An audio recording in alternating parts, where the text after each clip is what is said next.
Hello दोस्तों, imagine करिए जब दुनिया महंगाई से गुजर रही है, वॉर से गुजर रही है और मार्केट में अनस्टेबिलिटी बढ़ चुकी है, तो एक देश अचानक बोलता है कि मैं $1 ट्रिलियन सिर्फ अपनी आर्मी पर खर्चा करूंगा। तो कैसा होगा? जी हाँ, सही सुना आपने, और वो देश का नाम है United states of America. Recently United states of America के प्रेसिडेंट डोनाल्ड ट्रंप ने लगभग $1 ट्रिलियन का, सिर्फ $1 ट्रिलियन का डिफेंस बिल को साइन कर दिया है। एंड नो, पहले मुझे ये बात क्लियर करनी पड़ेगी कि ये जो $1 ट्रिलियन है ना, इसको नियरली बोला जा रहा है। एक्चुअली इसका जो बजट है $901 बिलियन है, लेकिन $1 ट्रिलियन इसे बोला जा रहा है क्योंकि ओवरऑल बाद में यूएस इसे ऐड करेगा, वहाँ स्पेंड करेगा। यहाँ तो ओवरऑल $1 ट्रिलियन आप समझ कर चलो। यहाँ पर ये एक वार्निंग है, एक मैसेज है, एक सिग्नल है अमेरिका के दोस्तों के लिए और अमेरिका के दुश्मनों के लिए।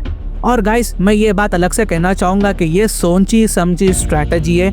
ये एक ऐसा प्लान है जो बताता है कि अमेरिका आने वाले सालों में ना किस तरफ खड़ा रहना चाहता है, किसके खिलाफ खड़ा रहना चाहता है, किसको सपोर्ट करना चाहता है। इस लॉ का नाम है, जो अमेरिका ने पास किया है, NDAA, यानी कि national defence authorisation act. America हर साल इसी बिल से ही डिसाइड करता है कि यूएस मिलिट्री क्या करेगी, कहाँ करेगी, किसके साथ करेगी, कहाँ रहेगी, किस पर प्रेशर बनाएगी, किस पर अटैक करेगी, किस पर बमबारी करेगी। सब इस बिल के बाद ही डिसाइड किया जाता है। सब चीज़ों की जड़ें इस बिल के साथ जुड़े हुए रहते हैं। इस साल का NDAA का बजट सबसे महंगा है, सबसे पावरफुल है और सबसे ज़्यादा मैसेज देने वाला है। अमेरिका के अंदर से शुरू करें तो इस बिल का सीधा फ़ायदा ना यूनाइटेड स्टेट्स ऑफ अमेरिका के अमेरिकन सोल्जर्स को मिलता है।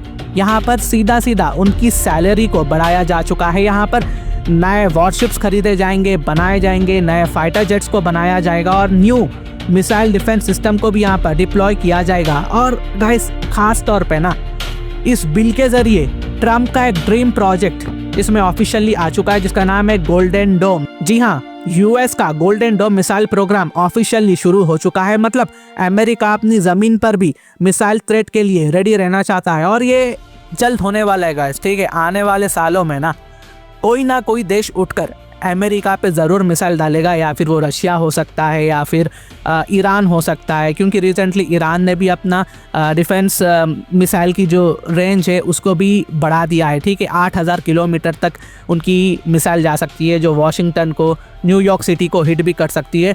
ट्रम्प का अप्रोच बिल्कुल क्लियर है। यहाँ पर कम डिस्कशन करो, ज़्यादा पावरफुल बनो। ट्रम्प का मानना है कि अगर पावर स्ट्रांग हो ना, तो दुश्मन बात करने से पहले सोचता है क्या उसे कितना बात करना चाहिए, कैसा बात करना चाहिए, कैसा रिएक्ट करना चाहिए। लेकिन गाइस, यहाँ पर ना एक इम्पॉर्टेंट बात ये है जो लोग मिस कर देते हैं।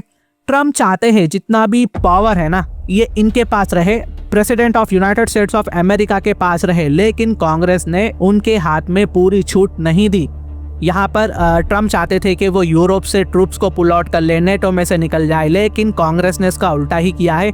रिसेंटली यूरोप से अमेरिकन ट्रूप्स को वापस नहीं बुलाया जा सकता। यूएस ट्रूप के जो नंबर्स है ना, जो अमेरिकन सोल्जर्स वहाँ रहते हैं, यूरोप में एक फिक्स्ड लिमिट से नीचे नहीं जा सकती। ये कांग्रेस ने क्लियर कर दिया है। कांग्रेस नहीं चाहती कि अमेरिकन ट्रूप्स यूरोप छोड़कर आ जाए और यहाँ पर नेटो के ईस्टर्न बॉर्डर्स पर अमेरिका का सपोर्ट बना रहेगा। ये कांग्रेस ने स्पेशली ये पॉइंट को बिल में ऐड कर दिया है। यानी कांग्रेस ने क्लियरली कह दिया है कि अलायंस को हम बीच रास्ते में नहीं छोड़ेंगे, ठीक है। यूक्रेन के केस में भी वही अप्रोच हुआ। अक्सर हमें देखने को मिलता है कि ट्रम्प यूक्रेन को हथियार वगैरह सब देना बंद कर देंगे। ये कहीं ना कहीं न्यूज़ वॉरफेयर होती है, ठीक है, जो मतलब मैनिपुलेट करने की कोशिश किया जाता है यहाँ पर रशिया जैसे देशों को। लेकिन खैर ये अलग चीज़ है। लेकिन अगले 2 सालों के लिए हर साल यूक्रेन को $100 ऑफ मिलियन के वेपन का सपोर्ट मिलता रहेगा, चाहे पॉलिटिक्स में कुछ भी डिबेट चले, लेकिन यूक्रेन के लिए मिलिट्री सपोर्ट रुकेगा नहीं।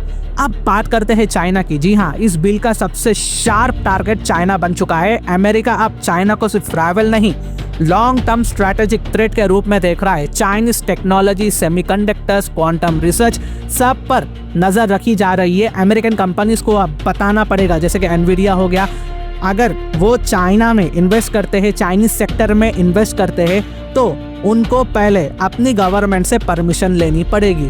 ताइवान के लिए तो यहाँ पर ईद है। $1 बिलियन का military support corporation fund approve किया जा चुका है ताइवान के लिए। यहाँ पर US training, US support, US present Taiwan में सब कंटिन्यू रहेगा। मतलब अगर ताइवान पर प्रेशर बढ़ा तो अमेरिका सिर्फ स्टेटमेंट नहीं बल्कि कुछ और भी कर सकता है। मिडिल ईस्ट की बात करें तो यहाँ पर एक सिंबॉलिक शिफ्ट देखा जा चुका है। इराक वॉर के पुराने लीगल पावर्स को, डिस्प्यूट्स को ख़त्म किया जा चुका है। कांग्रेस कह रही है कि जंग का फैसला एक आदमी अकेला नहीं करेगा। वेरास इजराइल के लिए कोई कंफ्यूजन नहीं छोड़ा। इजराइल का जो मिसाइल सिस्टम है, डेविड स्लिंग मिसाइल है, आयरन डोम है, सब प्रोजेक्ट्स को फुल 100% फंडिंग के साथ सिक्योर किया जा चुका है। अमेरिका अपनी नेबरहुड में भी अलर्ट पर है। मेक्सिको पर बॉर्डर ट्रूप्स बढ़ा दिए जा चुके हैं। वेनेजुएला और कैरिबियन ऑपरेशंस को बहुत ज़्यादा मॉनिटर में रखा जा चुका है इस बिल के बाद। तो जब सब चीज़ों को छोड़ दो तो ये बिल एक बात क्लियरली बोलती है, अमेरिका पीछे नहीं हट रहा। अमेरिका रूल्स लिखना चाहता है और अमेरिका रूल्स थोपना भी जानता है। अमेरिका अपनी पावर को कंट्रोल के साथ यूज़ करना भी जानता है। ये बिल ट्रम्प को पावर देता है लेकिन लिमिट के साथ, एलाइज को एश्योरेंस देता है और राइवल्स को प्रेशर में डालता है। इसलिए ये सिर्फ डिफेंस बिल नहीं है, ये आने वाले साल की ग्लोबल पॉलिटिक्स का रोड मैप है। $1 ट्रिलियन का move United states of America का इस साल क्या करेगा ये तो आने वाले टाइम पर पता चलेगा। तो ये कुछ अपडेट्स थी जो मैंने आप तक लाया है। अगर मेरी वीडियो इन्फॉर्मेटिव दिखे तो इंटरनेशनल अफेयर्स के लिए आप मेरे चैनल को सब्सक्राइब कर सकते हैं। Thank you for watching, thank you for listening and I always say God bless you all.